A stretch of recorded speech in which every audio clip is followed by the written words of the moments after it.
राज्य शासनाच्या महत्त्वाकांक्षी मुख्यमंत्री तीर्थदर्शन योजनेअंतर्गत नागपूर जिल्ह्यातील ज्येष्ठ नागरिकांसाठी बिहारमधील पवित्र महाबोधी विहार बोधगया येथे जाणाऱ्या विशेष रेल्वे गाडीला आज नागपूर मुख्य रेल्वे स्थानकावरून हिरवी झेंडी दाखविण्यात आली। मुख्यमंत्री देवेंद्र फडणवीस यांच्या हस्ते या रेल्वेला रवाना करण्यात आले। या कार्यक्रमाला केंद्रीय मंत्री नितीन गडकरींसह अनेक मान्यवर उपस्थित होते। राज्य शासनाच्या सामाजिक न्याय व विशेष सहाय्य विभागामार्फत राबविण्यात येणाऱ्या मुख्यमंत्री तीर्थदर्शन योजनेअंतर्गत नागपूर जिल्ह्यातील 800 ज्येष्ठ नागरिकांना मोफत तीर्थदर्शनाची संधी उपलब्ध करून देण्यात आली आहे। या योजनेअंतर्गत बिहारमधील जागतिक वारसा स्थळ असलेल्या महाबोधी विहार बोधगया येथे जाण्यासाठी विशेष रेल्वेगाडी आज सकाळी नागपूर मुख्य रेल्वे स्थानकाच्या सीताबर्डी येथील प्लॅटफॉर्म क्रमांक 8 वरून रवाना झाली। मुख्यमंत्री देवेंद्र फडणवीस यांच्या हस्ते विशेष रेल्वेला हिरवी झेंडी दाखवून यात्रेचा शुभारंभ करण्यात आला। यावेळी केंद्रीय मंत्री नितीन गडकरी यांचीही विशेष उपस्थिती लाभली। तसेच नागपूर जिल्ह्याचे पालकमंत्री चंद्रशेखर बावनकुळे, सामाजिक न्याय व विशेष सहाय्य मंत्री संजय शिरसाट, वित्त व नियोजन राज्यमंत्री आशिष जयस्वाल, सामाजिक न्याय विभागाच्या राज्यमंत्री माधुरी मिसाळ, राज्यसभेच्या सदस्य माया चिंतामण इवनाते, नागपूरच्या महापौर नीता ठाकरे आणि रामटेक लोकसभा मतदारसंघाचे खासदार श्यामकुमार बर्वे यांच्यासह विविध लोकप्रतिनिधी आणि अधिकारी उपस्थित होते। राज्य शासनाने सर्व धर्मांतील 60 वर्षी व त्यावरील ज्येष्ठ नागरिकांना मोफत तीर्थदर्शनाची संधी उपलब्ध करून देण्याच्या उद्देशाने मुख्यमंत्री तीर्थदर्शन योजना सुरू केली आहे। महाकारुणी तथागत भगवान गौतम बुद्ध आणि क्रांतीचे महासूर्य भारतरत्न डॉक्टर बाबासाहेब आंबेडकर यांना नमन करतो। मुख्यमंत्री तीर्थदर्शन योजनेच्या अंतर्गत बोधगयेला जे आमचे बंधू भगिनी चालले आहेत त्यांना शुभेच्छा देण्याकरता या ठिकाणी उपस्थित राज्याचे सामाजिक न्याय मंत्री सन्माननीय संजयजी शिरसाट, आपले राज्यमंत्री आशिषजी जयस्वाल, श्यामभाऊ बर्वे, कृष्णाजी खोपडे, नीताताई ठाकरे, समीरजी मेघे, संजयजी मेश्राम, चरणसिंगजी ठाकूर, बालाजी बोरकर, सुधीरजी पारवे, सतीशजी डाकोर, जयदीपजी कवाडे, सन्माननीय भंतेजी, आपले सचिव हर्षदीप कांबळेजी, कलेक्टर कुमार आशीर्वाद, श्री विनायक गर्ग, रेल्वे से अमन मित्तल, श्री गौरव झा, आनंद राऊत, सुकेशिनी तेलगोटे, मंचावर उपस्थित सर्व आमची भंते मंडळी आणि उपस्थित सर्व भगिनी आणि बंधूंनो, आज आपल्या सर्वांकरता ही अत्यंत आनंदाची गोष्ट आहे। बोधगया जी भगवान गौतम बुद्धांच्या संपूर्ण विचारांची एक प्रेरणाभूमी आहे। आपल्याला माहिती आहे की आपल्या या तत्वज्ञानामध्ये ज्या 4 महत्त्वाच्या जागा आहेत, सारनाथ असेल, लुंबिनी असेल, कुशीनगर असेल, त्यासोबत सर्वात महत्त्वाची जागा जर कुठली मानली जाते तर ती बोधगया मानली जाते।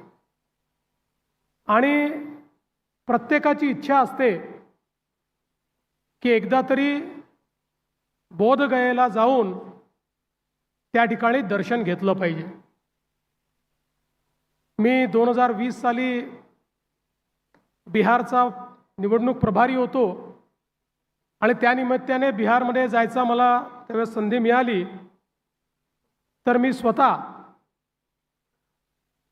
त्या ठिकाणी जाऊन बोधगयेला जाऊन त्या ठिकाणी दर्शन घेतलं आणि एक वेगळी अशा प्रकारची ऊर्जा ही आपल्याला त्या ठिकाणी पाहायला मिळते। आणि निश्चितच आपल्या महाराष्ट्र शासनाच्या वतीनं शिंदे साहेब असतील, मी असेल, शिरसाट साहेब असतील, जयस्वाल साहेब असतील, आम्ही सर्वांनी मुख्यमंत्री तीर्थदर्शन योजना सुरूच याकरता केली की अनेक वेळा आमचे अनेक ज्येष्ठ नागरिक घरच्या अडचणींमुळे, व्यवस्था नसल्यामुळे, सोबत कोणी नसल्यामुळे, मनात इच्छा असूनही आपल्या तीर्थस्थळाचं दर्शन घेऊ शकत नाही आणि मग त्यांची व्यवस्था ही शासनाने करावी या दृष्टीनं ही योजना सुरू केली। मला अतिशय आनंद आहे की आज जवळपास आमचे 500 बंधू भगिनी 800 या तीर्थदर्शन सोहळ्याच्या माध्यमातनं, या ट्रेनच्या माध्यमातनं बोधगयेला चालले आहेत। मी श्री संजय शिरसाट आणि हर्षदीप कांबळे यांचे अभिनंदन करेन की अतिशय उत्तम व्यवस्था त्यांनी केलेली आहे। तुम्ही तिथे जाऊन आल्यानंतर निश्चितपणे तुम्हाला असं वाटेल की शासनाने आपली उत्तम काळजी घेतली आणि चांगल्या पद्धतीनं आपल्याला हे दर्शन घडवलं। केवळ एवढंच माझंही सांगणं आहे, सगळे सुरक्षित जा, एकमेकाकडे लक्ष ठेवा, एकमेकाला सांभाळून घ्या, उत्तम दर्शन घ्या, आशीर्वाद मिळवा आणि अतिशय सुखरूप परत नागपूरला येऊन आपापल्या गावी किंवा आपापल्या मोहल्ल्यामध्ये परत जा। मला विश्वास आहे की ही यात्रा अतिशय सफल होईल। आमच्या सर्वांच्या शुभेच्छा आपल्या पाठीशी आहेत।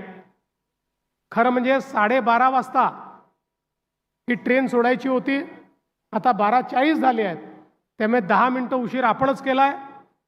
पण मला विश्वास आहे की आमच्या ट्रेनचे ड्रायव्हर आणि गार्ड हे 10 मिनटं मध्ये कव्हर करून टाकतील आणि अगदी वेळेवर आपल्याला नेतील। त्यामुळे त्यांनाही, संपूर्ण स्टाफलाही मनापासून शुभेच्छा देतो आणि आपली यात्रा सफल हो अशी प्रार्थना करून मी माझे 2 शब्द संपवतो।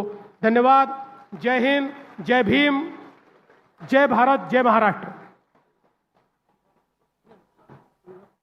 या योजनेत प्रवास, निवास, भोजन आणि आवश्यक सुविधांची संपूर्ण व्यवस्था शासनामार्फत करण्यात येते। नागपूर जिल्ह्यातील लाभार्थी 11 ते 16 जुलै 2026 या कालावधीत विशेष रेल्वेने बोधगया येथे जाऊन भगवान गौतम बुद्धांशी संबंधित पवित्र महाबोधी विहाराचे दर्शन घेणार आहेत। या उपक्रमामुळे ज्येष्ठ नागरिकांना सुरक्षित, सुलभ आणि मोफत धार्मिक पर्यटनाची संधी उपलब्ध होत असून राज्य शासनाच्या समाजाभिमुख योजनांपैकी ही एक महत्त्वाची योजना असल्याचे उपस्थित मान्यवरांनी यावेळी सांगितले। कॅमेरामॅन सचिनसह सनी भोंगाडे, शंखनाद न्यूज, नागपूर। क्या हुआ बहू? माँ, पाइल्स की बहुत तकलीफ हो रही है। तो तुम गुदरोग सर्जन के पास क्यों नहीं गई? देखो, जैसे हार्ट के लिए हार्ट स्पेशलिस्ट, ब्रेन के लिए ब्रेन स्पेशलिस्ट, तो पाइल्स के लिए पाइल्स स्पेशलिस्ट क्यों नहीं? स्त्री हो या पुरुष, टॉयलेट में तकलीफ केवल पाइल्स ही नहीं, और भी कई प्रकार के गुदरोग तथा कैंसर भी हो सकता है। इसीलिए इसकी प्रत्यक्ष जांच जरूरी है। ठीक है माँ, पर जांच के लिए हम जाएंगे कहाँ? वही काले आयुर्वेदिक पाइल्स हॉस्पिटल में। लेकिन माँ, प्रेगनेंसी में पाइल्स की दवाइयाँ? प्रेगनेंसी में आयुर्वेदिक दवाइयाँ सुरक्षित होती है।